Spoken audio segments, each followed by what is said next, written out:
Okay, hello everybody.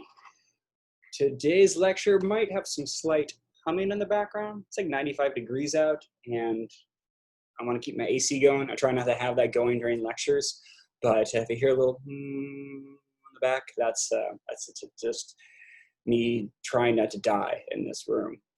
The other thing about today's lecture is I've only given this lecture in this form like one other time. I've pulled pieces of information from other lectures and added some stuff that I've been meaning to talk about but had neglected for a long time. So if I'm having to check my notes a lot or I'm fumbling up on things and like that, that's why. So I've alluded to the stuff in this lecture a few times about race and gender during the gold rush and just the sort of strange society California was in the 1850s. The last time we had looked at, what that meant for, in San Francisco and trying to, try and maintain any sort of law and order and things like that, and sort of, we see disorder and crime, kind of running rampant to a certain extent. But I want to look at this in the sense of how. What type of world that they would build, how did they try to find stability. And we're going to get outside of San Francisco and look more in the mining camps and things like that.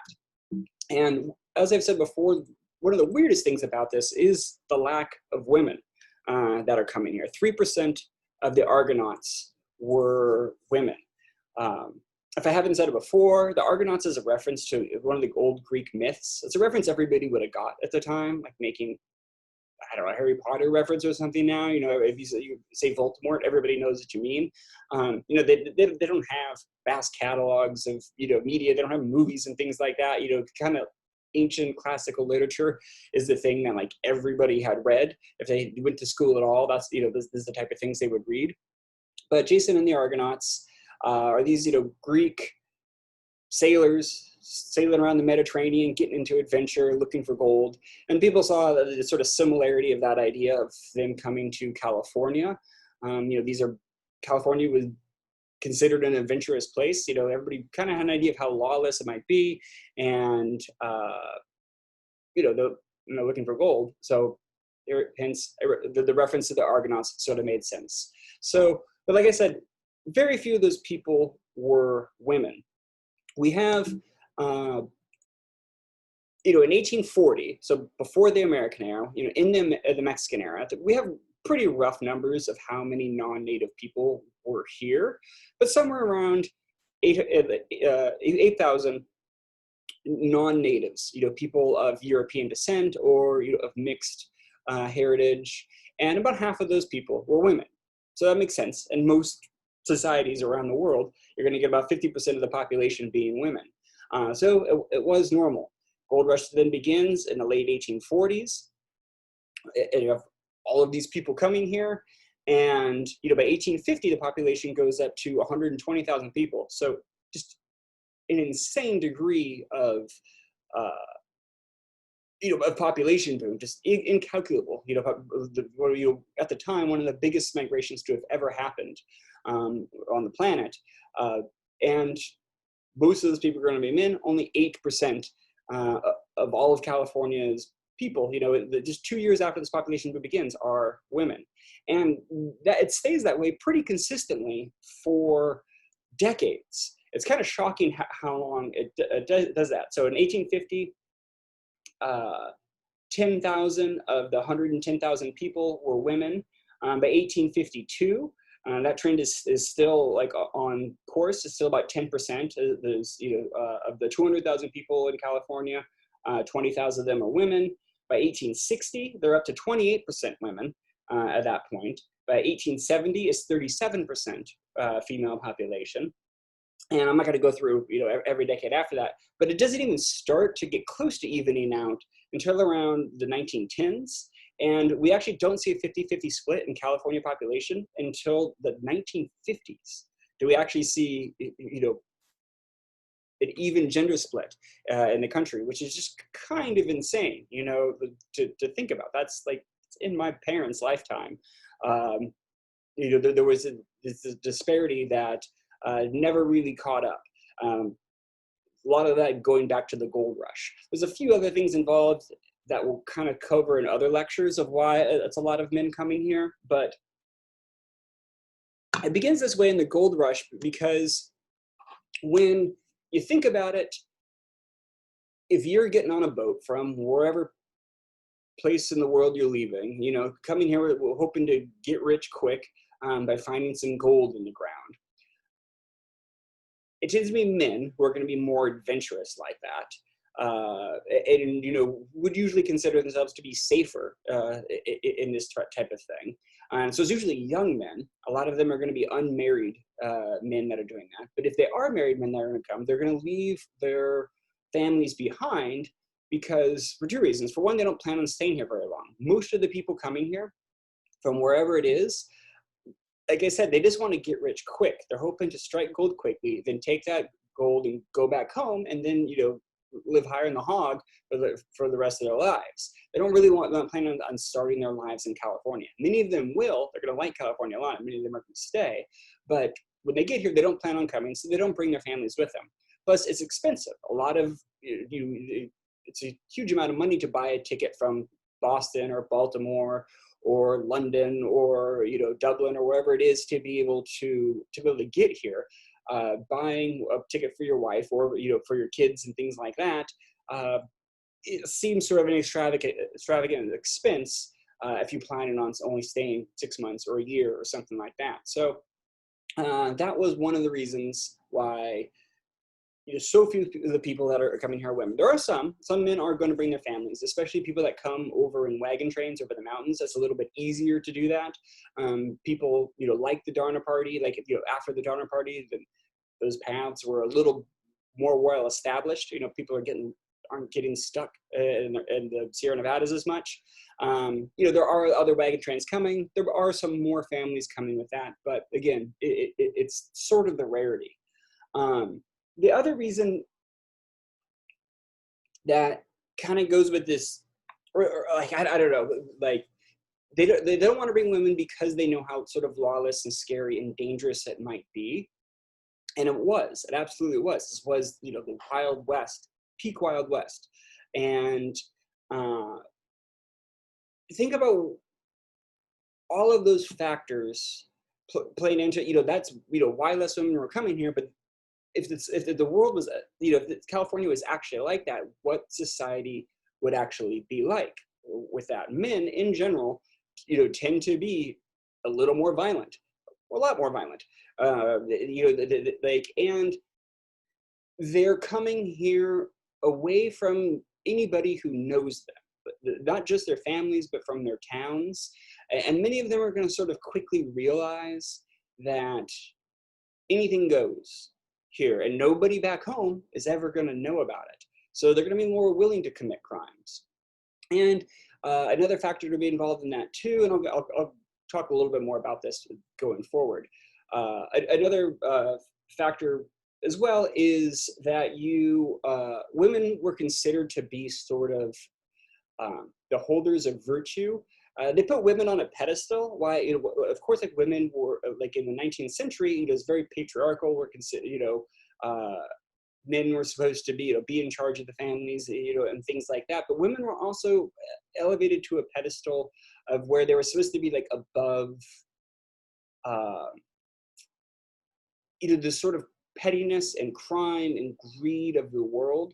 In a family, women would be considered the kind of moral leaders. You know, if there's some sort of moral cause, you know, to get behind, it's the women who are going to be behind that. This is why women in the North, kind of upper and middle class women, were really the driving force behind trying to end slavery, and then the abolitionist movement before the end of the Civil War. Everybody had that sort of view of women, and without those sort of arbiters of you know, good taste and you know, morality and good judgment, you know, if you might be more willing to do things you wouldn't do, you know, away from that, you know, like, oh yeah, well, these men will see me commit this crime or, you know, this act of violence or whatever, but it doesn't matter. You know, it's very different if a woman sees it. And this sort of goes into the kind of older sense of chivalry that we think of, you know, people at this time having, that a lot of that is tied into that. Like, you don't do certain things about women, around women, and well, that's you know, the way everybody's going to approach this thing. I'm probably getting a little bit ahead of myself and explaining of this much stuff now, but anyhow, so what type of society did they build? If you have no women, men are still wanting to do things that they would do, you know, with women. So the most obvious thing that you're thinking of, but we do not know that much about, are homosexual relationships. We know it happened. We don't know much about it because people didn't write it down. You know, like you know, it was of course very taboo. So you know, if it was going on consensually and non-consensually, you know, people weren't necessarily talking about it very much. And I would say this is sort of similar to what you would think of as sort of happening in prison and things like that. With the lack of women around, you know, straight men will, you know, commit homosexual acts, and, you know, homosexual men will, you know, have, you know, have a chance to, you know, to come out a little bit more in this. But again, we don't really know much about it. But one of the things we do know, which would seem a little more lighthearted, which I have in the picture here, is men love to dance. That was, you know, the dancing was a major form of entertainment, you know, listening to music and dancing. You know, again, this is a time when there's not, you know, people don't have TVs to watch it. You know, even books are relatively rare. You're in a mining camp, you don't have much to do at the end of a long day, but get drunk and dance. And, you know, they're raised in a society, you know, where they generally dance with women, even in a way that doesn't necessarily have to be romantic. So men would fill that role. And there was even a thing where like men would tie a scarf to their arm to let them know, let everybody know, like, I'll dance the women's part. You know, you know, in these sort of formal dancing, they're, you know, a man leads. So a lot of men don't even necessarily know how to like be led, you know, in this type of dancing. But you know, I don't know how hard it is to be able to figure out, but if men were able to do that, they'd put on the scarf, and it wasn't necessarily considered, as far as I can tell, as something to be demeaning. It didn't have anything to do a sort of like gay connotation or anything. Genuinely, people said like, these guys are being good sports, that they're willing to do this. We all, you know, we all want to be able to dance. These guys are making it possible for that to happen. So again, we don't know much more beyond that.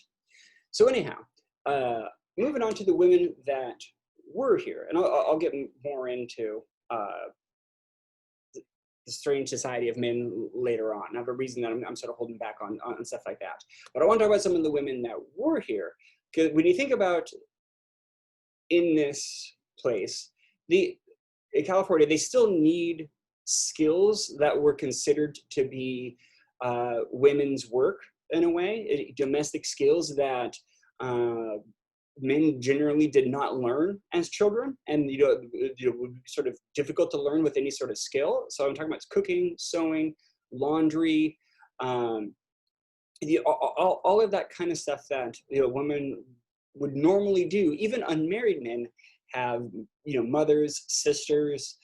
They would maybe, if they live somewhere else, you know, they might live in a boarding house where there's women who run it and do those things. So like, they just don't know how to do that stuff. They still need people to do it. So in large part, it was men making shitty food and you know, sewing up clothes, you know, not very well, and things like that. But the women that did come here, you know, there are, you know, still 10% of the population. They were able to thrive with this. They, you know, enterprising women were able to say, like, you know, we would charge, you know, a good amount of money to be able to do these things. You know, back home, they were just one among many people. But here, there's someone who has skills that are in a rarity. You know, capitalism, you know, you can sell a skill that nobody else can do. So they're going to do very well. One of the examples is, I like this, Xenia Wilson.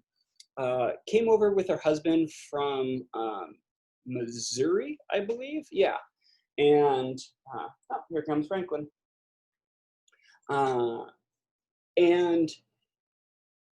she was with her husband and her two kids. They settled in Nevada City, which is in California. It's called Nevada City, in a mining camp. And one day she had been making some biscuits for her family and was walking across the camp, and a man offered her $5 for one of the biscuits. It's a huge amount of money. Like $5 is kind of a lot for a biscuit right now. Back then, that was like a week's pay at any job she would have back home. And she was like shocked and like didn't know what to say. And he took this as sort of reluctance for, like, okay, fine, lady, you're driving a hard bargain. I'll give you $10 for one of those biscuits. So at that time, she's like, yeah, all right. She kind of realized her, the situation and sold them biscuits for, for $10. Like I said, that's 2 weeks pay back home for a single biscuit. And she's like, maybe other people would like to pay for money like biscuits. Like one thing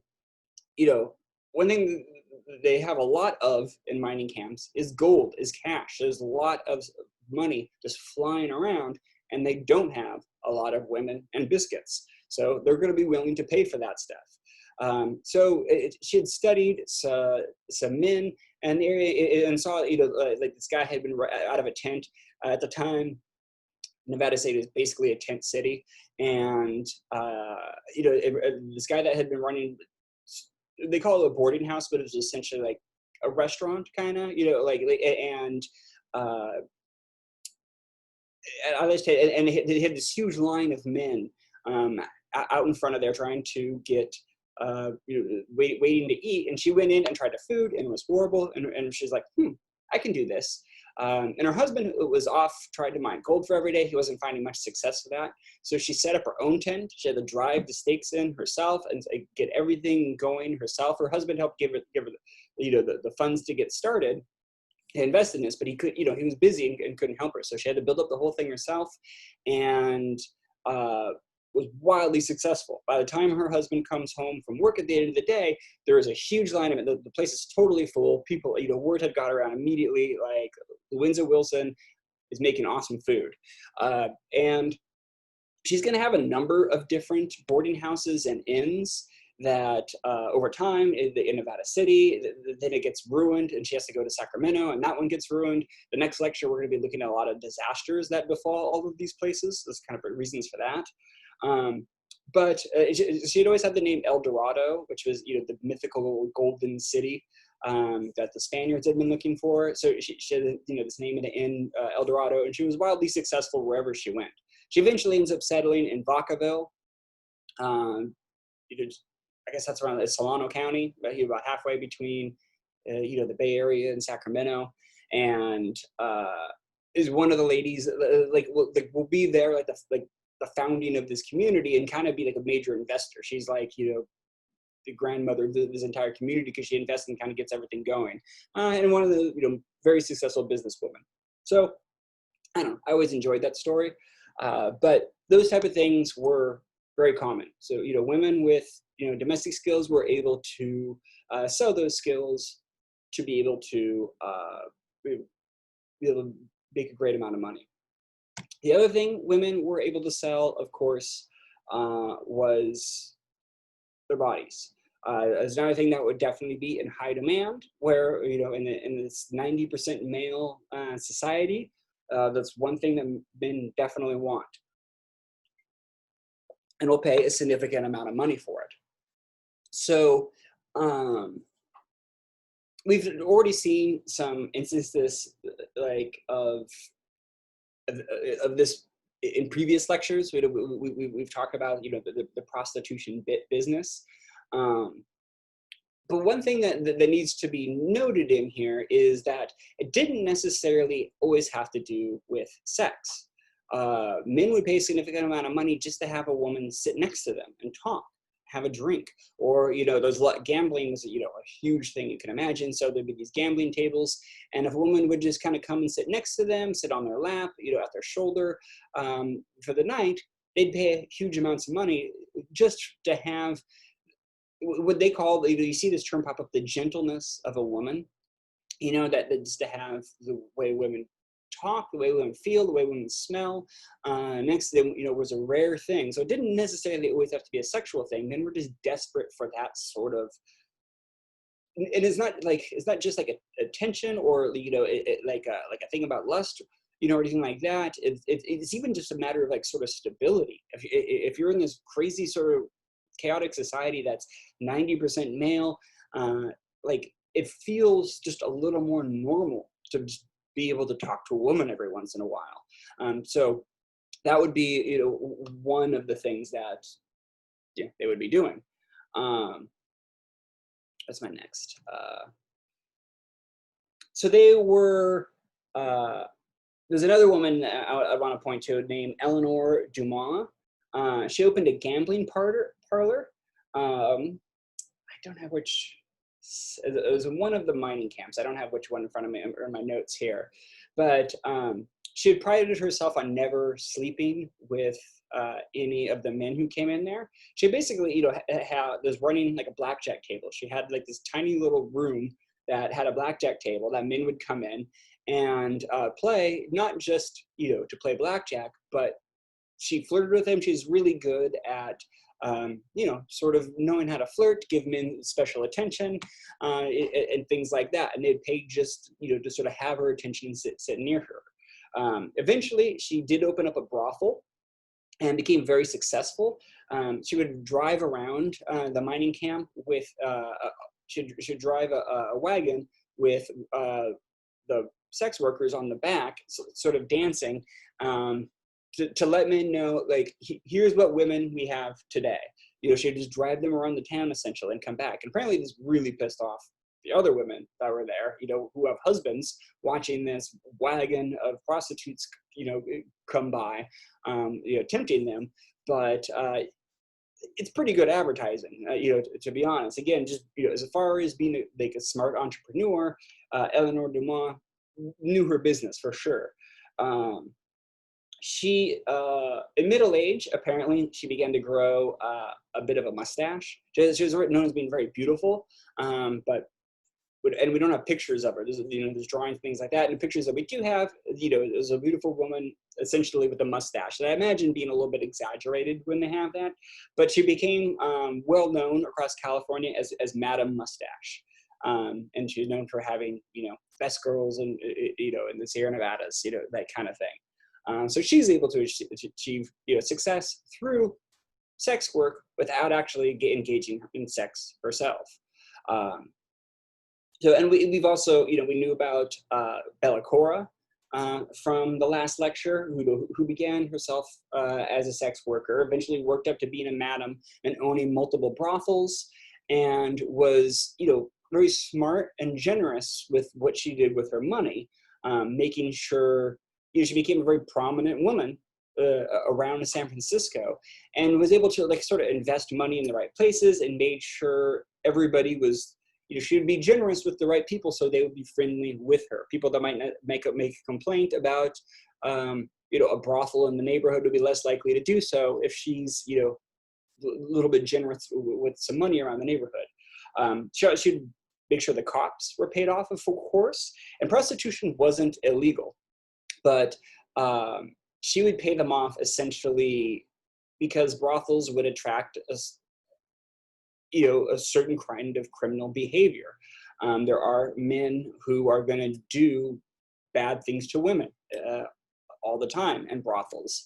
And she would pay the cops to make sure that they came when one of the things happened. If she sent somebody out to go get the cops to make a complaint, they basically have to be bribed to be able to show up and arrest the offending John. So this obviously gets to much darker side of this. I kind of introduced this a little bit tongue-in-cheek and making it sound a little bit more innocent than it was, presenting the sort of lighter side of it. But it is still prostitution in a very wild and chaotic and corrupt place. And with a society of men who are, many of whom are losing any sense of morality that they would have had back home. They are going to do horrible things to women in a lot of cases. Aside from that, there is unwanted pregnancies would obviously be a major thing. There's not any real birth control of this time in the way, any consistent way that we would think of it as existing. So pregnancies would be common, and disease is another thing that was just absolutely rampant. You know, a small amount of women, a large group of men. You know, any disease is going to go through that small group of women and get passed to other men quickly, and then it's, you know, things like, you know, syphilis and gonorrhea and things like that just spread just absolutely wild throughout California. And syphilis, you know, like we don't really have it as much as the thing today, but it's very painful and difficult to treat. A lot of cases would drive you insane and would eventually kill you. There is also, I mean, lots of other diseases too, like tuberculosis and cholera and measles and things like that. This is still the 19th century, not very sanitary conditions in a lot of these places. So, you know, there's a lot of those kind of diseases. So, you know, these women that were sex workers were more likely to pick up those type of diseases, and then of course spread those as well, unfortunately. You also have a significant amount of, you know, sort of drug and alcohol abuse, opium and things like that, to manage, you know, like mood altering, you know, substances, you know, have their purposes. People like taking them because they make your life seem a little bit better for a while. So you can imagine that being a huge thing. Chinese women in particular, in the lecture we have coming up about Chinese immigration, we'll talk particularly about women that were essentially sex slaves, Chinese women that were brought here to be sex slaves, and a lot of times were forced to smoke opium. But opium and alcohol abuse was among many women. And that gets to yet another sort of dark part of this, is that you know, prostitutes typically, you know, are considered to be on a lower rung of social scale generally, but women of color especially were considered to be less so. And women of color, like in writings at this time, hold a particular place. Because for one thing, the women of color that were prostitutes couldn't charge as much as fully white women. Men would pay more for women with whiter skin, but also if a lot of these men, like I said, they're white Northerners, live and they come from places in you know, entirely white society essentially. You know, and they were like, well, I don't want to sleep with somebody who would sort of look like, you know, my wife or my sister, or, you know, somebody in my family, or somebody who could like initially judge me. But like women of color were seen to be like, well, that's not really cheating because they're not white. Or, you know, and definitely if they're considering to abuse somebody, they would consider, you know, someone that they don't consider on the same level might not be as fully human. You know, and that could be the, you know, women of color. So women of color were, you know, charged less money, and, you know, were definitely more at risk for things. But, you know, there were cases of also successful prostitutes and madams, you know, like particularly of Latina women. You know, there was, and I mean, like I said, being able to hold, there could be good sides too of men who would, you know, might carry on a relationship or pay money to, you know, to have, you know, a more kind of permanent companion, you know, that, or, you know, that, you know, the permanent companion here in California, if they don't think like, you know, like, oh, she's not really my wife, you know, she's just my California wife, and that's okay because she's got brown skin.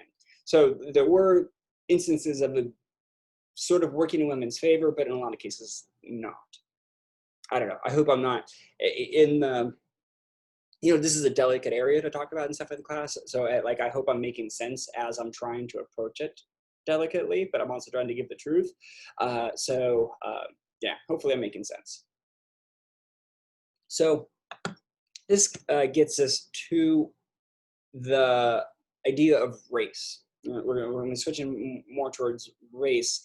And I want to now go back to the idea of the sort of lawlessness in the mining camps, and in a world of mostly men, what type of society do they build? Most miners aren't going to be successful. Most of them are not going to strike it rich. They might find a little bit of gold. They might find a lot, but it's kind of luck of the draw. Like, they have their plots, they get their plots, even down to, and I talked about, one of the previous lectures about, how they, distribute those plots, and it's kind of done democratically or whatever. But, either there's gold underneath the ground or there's not. There's nothing you can really do about that. No matter how hard you work, if there's not gold there, you're shit out of luck on this. And that's really messed with how a lot of men considered work. Like, it sort of gets that idea of this free labor ideology that I had been talking about, and the sort of sense most people on the East Coast or in the Midwest would have grown up with this value of, like, people that are successful and have wealth, they worked harder, and people that have less money, poor people, well, they obviously didn't work as hard. And that's a stupid thing that unfortunately a lot of people still today kind of believe, that it's hard to get away from. But this really messed with their conception of that, because no matter how hard you worked, if there's not gold under there, then you're out of luck. And if some guy who's just like a drunken mess and barely works all of a sudden strikes it rich with gold under his plot, well, that's going to really piss you off, isn't it? So you might start to think, well, what if I was, while he's drunk, I snuck over there and took a little bit of his gold, and because I think I deserve it more than him. Well, imagine an entire society based on this stuff, and you can imagine the lawlessness and thievery and violence that's going to happen. Like I said, also just the fact that they know nobody here knows them. They plan on leaving soon. They came here for the sole purpose of getting money. They're probably kind of miserable. If they can commit a crime and be able to take some money and just go home and don't ever have to tell anybody about what they did to get it, well, how many people would not do that kind of thing? So all of this became, violence becomes much more casual up in these areas that are, again, lawless. It takes California a long time to get any, like literally they have to get like marshals and deputies, and there's not really police as we think of it yet, at least not outside of cities. It takes time to get those people hired and be able to do this stuff and sort of set up like all of that infrastructure, and those people are going to be corrupt and things like that. So when crime does happen, they generally have to take care of it themselves. Mob justice was how things were done in the camps. If you catch somebody stealing, you're within your rights to kill that guy, if you're doing it, or you let everybody know, you capture him, and the best you're going to get is a speedy trial where everybody sort of votes on what's going to happen to you, and a lot of those people are going to end up at the wrong end of the rope. From an accusation of this happening, or thievery and things like that. And like the big crimes, like assault, was not considered to be that big of a deal. I mean, men were considered to be able to defend themselves. If you get the shit beat out of you, you should have done more, to be able to defend yourself. You should have been stronger. You should have had a gun. You should have been able to do whatever. Murder is looked along, that's more of a scance at that. It is like that. you shouldn't murder people. That's still a sin, but it's mainly not that big of a concern in the long run. Arson is a huge deal. If you get caught setting a fire, even on accident, you're going to die, because of the fire is a threat to the entire community. That's not a thing against just one person. You can burn down an entire camp and kill a number of people and destroy all of their things. So arson is considered, you're definitely going to hang for that. So again, it's a different sort of sense of crime and law and order, crime and justice as we think of it. Is there any other? So people of all races were lynched or hung, depending on what type of terminology you want to use for that. But you could, it's unsurprising to hear that a lot of those people that are being lynched or being accused of crime or hung are disproportionately people of color. Men would be less sympathetic to them in general if the accusation is leveled against them. Again, these are white Northerners that are pretty racist, live in entirely white societies. When somebody points a finger at, say, a Mexican person who might not necessarily speak English, they're racist, so they're not going to have a lot of sympathies for them. But it's also the case that if you are one of these miners who's having a tough time striking a wrench, and there are some Mexican miners the next plot over who are doing pretty well, and you want to take over their land, well, accusing them of a crime might be a good sort of legal expedient way. You don't even have to kill them yourself. Mob justice can do it for you if you could, accuse them of a crime. And this was not just a theoretical thing, because there were a lot of Latin American miners who were better at mining, who had more experience with mining. If you remember all the way back to in my first lectures talking about the Spanish, going out through Central and South America, conquering all this area, the main thing they wanted to do in that land was mine. And they enslaved a lot of the native people who lived there to do mining operations. Well, it's been generations now since then. They're not really enslaved anymore. A lot of those places have freedom and things like that, but they're not like generations, centuries of mining experience. So when they hear about a gold rush happening, they're going to go where the gold is. They come here and they're better at it than these Americans who grew up as, say, like ranchers or something like that in Illinois, or dirt farmers in Missouri, or something like that. So that again is going to excite the jealousy of the white miners, who are going to just think, let these guys build a tunnel and then we'll go steal it from them, essentially. So it's much more common that this violence was used against people of color. Chileans and Peruvians were particularly effective miners, and suffered more commonly. Make sure I'm not missing anything here in my notes. So this was not just necessarily an unofficial thing that was happening.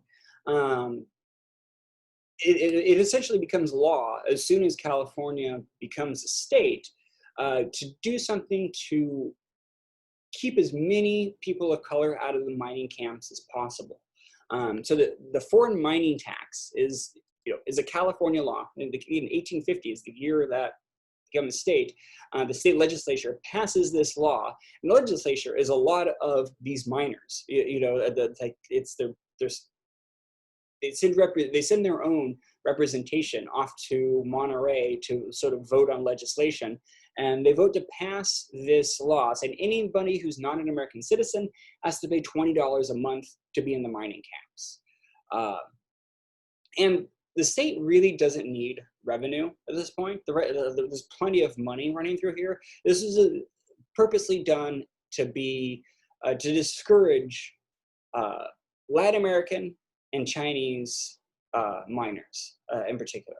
I'm not going to talk much about the Chinese in this instance because, like I said, I got a whole other lecture for them. But the foreign mining tax was to get them out. It just makes it that much harder. If you're somebody if you're on a plot that's not paying out that much, you might decide it's not worth it to pay $20 a month, which is a lot of money at that time, to be able to keep mining that. And it's racist enough that even like at first they say, okay, anybody who's not an American citizen has to pay this. But then there's a number of Canadians and English and German miners that were there that saying like, hey, come on, you can't kick us out. Like we're with you guys, we're all bros. We're all, white brothers together in this, right? And they're like, oh no, of course. And they amended the law to say any American citizen has to pay, but there's an exemption for any free white man. Is that any non-enslaved white man doesn't have to pay the miner's tax. So they really make it quite explicitly about race in this. And again, this is before the 14th Amendment gets passed in the Constitution. So you could have laws like this and saying, well, like people of color have to pay it, like white men don't.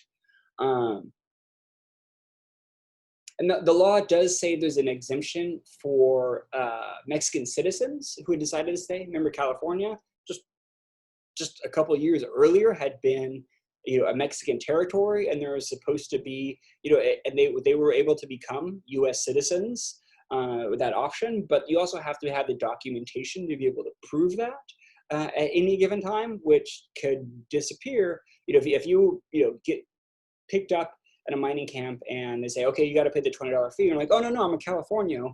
And, look, I'm an American citizen. They pick that up, tear it up, and like, no, you need the papers now. And what are you going to do about it? So those type of things were, unfortunately, relatively common. And again, like that's sort of a bit of, I don't know if that actual thing, how much that happened. I mean, I know it did, but I'm just giving that as an example for type of things that would be happening. There's a protest. About 4,000 Latino and Chinese miners just south of Sacramento had formed a revolt to try and fight back and basically take a mining camp for themselves, but a militia was sent out to suppress them and essentially chase them away. The law would be, this miner's tax of 1850 would be repealed, but then it got brought back for less money. Like, I don't know, it was basically going up and down throughout the 1850s. But the law was like in effect for like most of the rest of the 19th century. So it's kind of crazy. This is another sort of good example of how Mexicans were depicted in California, is behind the tale of the man named Joaquin Murrieta. And we don't know if much about if there probably was a real guy named Joaquin Murrieta, but the stuff that gets sort of like around him, it's pretty much impossible for everything that is attributed to him actually happening to a single person. There's a lot about his story that's a little too neat, and well, I'll get into that. But he's more myth than man, that's for sure. But there's even the story about him that white people would tell each other does not make them look very good in this. So apparently, the story goes, Joaquin Murrieta was a Mexican vaquero from Sonora who came to California in 1849. He's a very peace-loving man who would never hurt a fly. And he comes with his brother and his new bride. He'd been recently married. In Gold Country, Murrieta and his brother were accused of stealing a mule, which they didn't actually do. And his brother was hung, and Murrieta was whipped viciously. Even worse, why he's being whipped, his new wife was gang raped in front of him. So he hates the miners who had done this to him and all white Americans in general. and goes, it turns to banditry. Basically, will spend the rest of his life making white people of California pay, stealing from rich white people, and giving it to poor Mexican people throughout California. And again, this is the story that white people like wrote down and told each other. Like, they do not look good in this scenario at all. But again, we really don't know if there's any truth to this whatsoever, because Marietta, as he becomes a sort of mythical bandit that and obviously there's this sort of similarity to Robin Hood and things like that, much older story. So that's kind of, I mean, how many bandits really steal from the rich and give to the poor? But also, he would be accused of robbing a bank in LA one day at like 9 a.m. And then, and then 3 hours later, he's supposed to be robbing a stagecoach up in Sacramento, which is just physically impossible to be able to do that, especially at this time.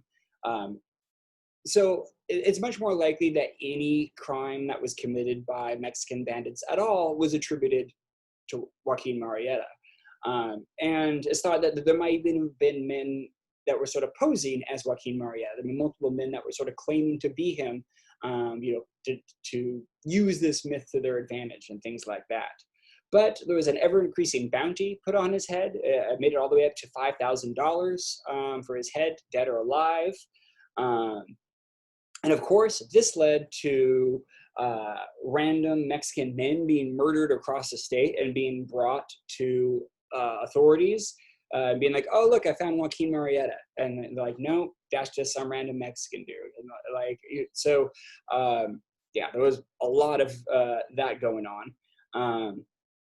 But the crimes kept happening. In 1853, the state authorized the formation of the California Rangers, which is 20 like specialized law enforcement agents with the sole task of tracking down and capturing Murrieta and his gang.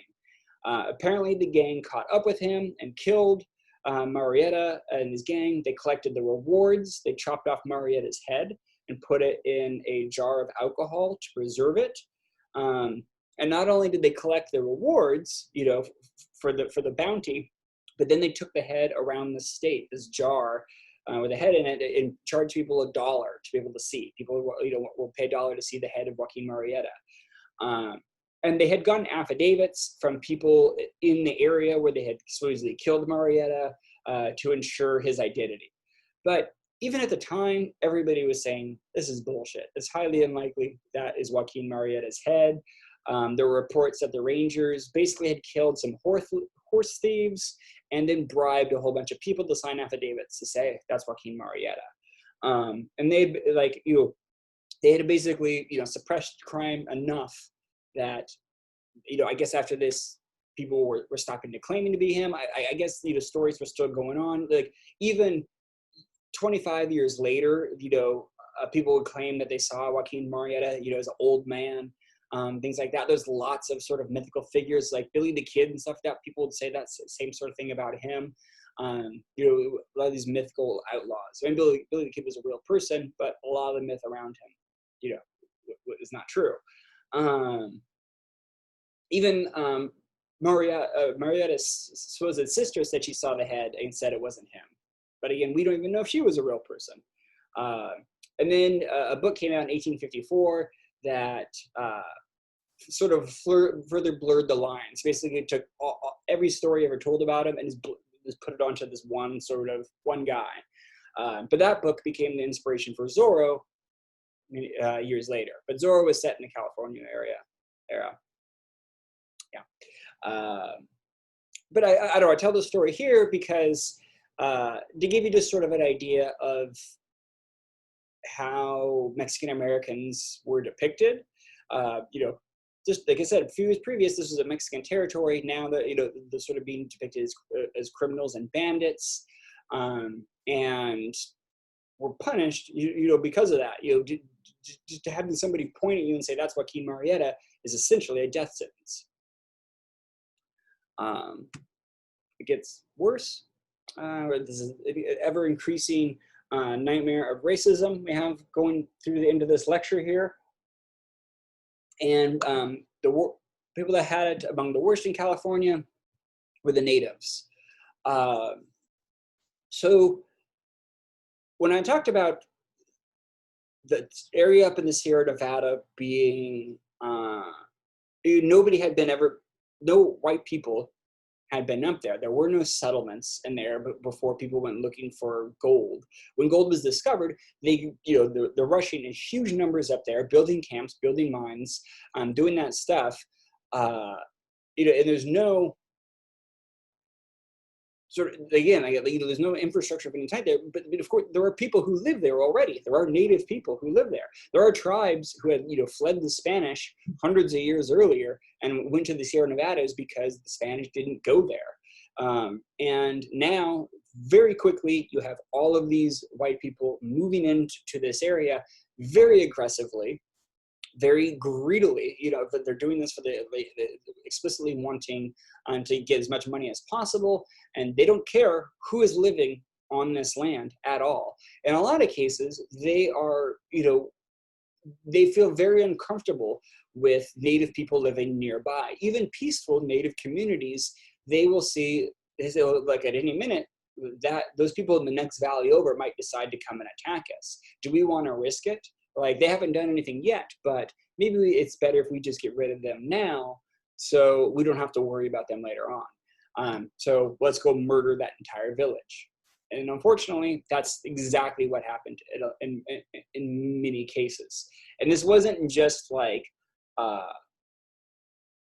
few things of a posse riding out to go do things. Like miners, they're concentrated on mining. So they would start paying people, the sort of Indian hunters, to professionally go out and do this. So they put bounties on scalps of natives. Say, so if you bring in body parts, hands, scalps, things like that, you could collect a bounty. So essentially, we can do our mining, and the professional people who specialize in murdering natives can go do that professionally, and they are protecting us, essentially. And I'm sure the people who are paying those bounties and stuff believe that this is protection, but it is just a wholesale slaughter going on. And it's, in a lot of cases, it's the state of California that would be paying off these bounties for people. And we have, at one point, some in the neighborhood of, they pay $25 for any male body part, whether it's a scalp, a hand, or the whole body, and then $5 for women or children body parts. And that's just insane to sort of think of that transaction going on. It's also worth noting in here too, to a lot of people, if it's a scalp, it might not look so different if it's, a Latin person or a native person. So there were Latin American people were killed to be, passed off as native.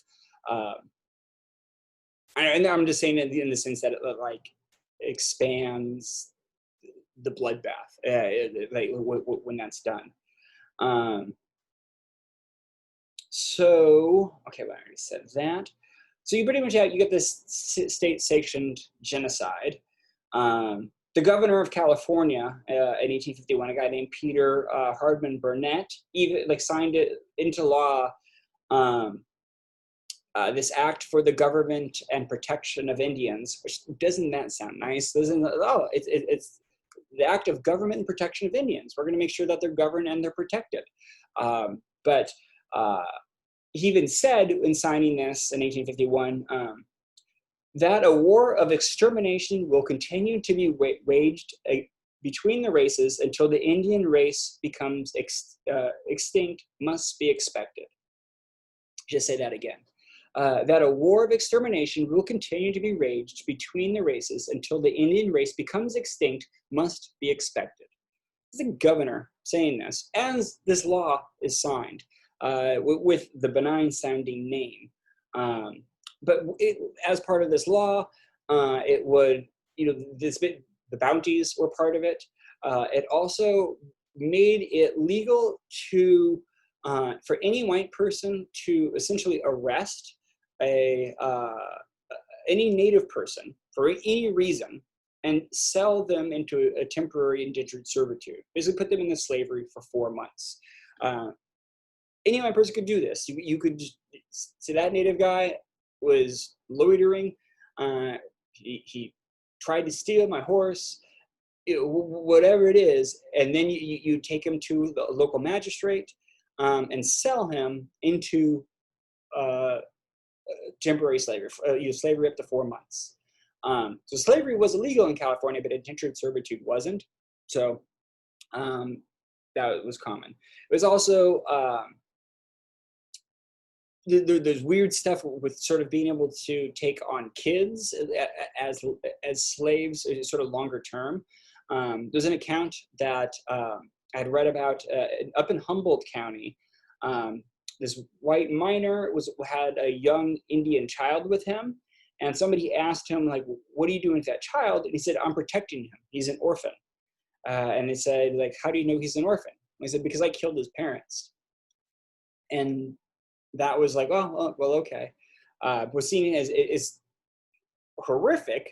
The person telling the story is telling it because that was like a scary thing like they considered to happen, but it was also legal thing to have happened. So the only place that natives could go to escape this were reservations. The whole point of this state-sanctioned genocide was really to get the native people off of the land and put them on to reservations where they, was not good land. They consider this to be a sort of more humane thing. We don't want to kill all of you. Just go here, and you don't have to get killed, or you can't be stopped by any white person and put into slavery if you're on this land. So of course, many natives will settle onto the reservations as a pure form of survival. And there would be these sort of roundups where these law enforcement, these rangers and people like that would go out and take huge amounts of tribes to the reservations. And there was a horror story that I had read about a bunch of people that were forced across the Sacramento River. I mentioned natives that were forced to cross it. They would be basically being herded by like these men on horseback, and the river is rushing really fast, and a lot of them were getting swept downstream, especially children, and the men just kept pushing them into the river as many of them drowned trying to make it across, and it got really crowded, and a large number of people, especially children and infants and things, that died, in this river. What these law enforcement they thought was basically a joke. They thought this was very funny. You better cross the river quickly. There's more stories I could tell. Essentially, that I sort of have in my notes that I'm not going to go anymore. I think that's a fine one to end on there. I don't see the need to get any more graphic than that, because it's really disgusting. But these types of slaughters did decrease in number after the 1850s, after many people had settled onto reservations. But the laws that authorize this type of stuff remained on the books really up until like 1900. And it's kind of crazy to again, imagine this stuff going on, around just 100 years ago or so. I have to find a better way to end this lecture. Honestly, I kind of trail off into this sort of depressing sort of monologue of me just being like not knowing what to do here. So I don't know. I'm just gonna end it there. I'll see you guys in the next lecture for a slightly less dark ending.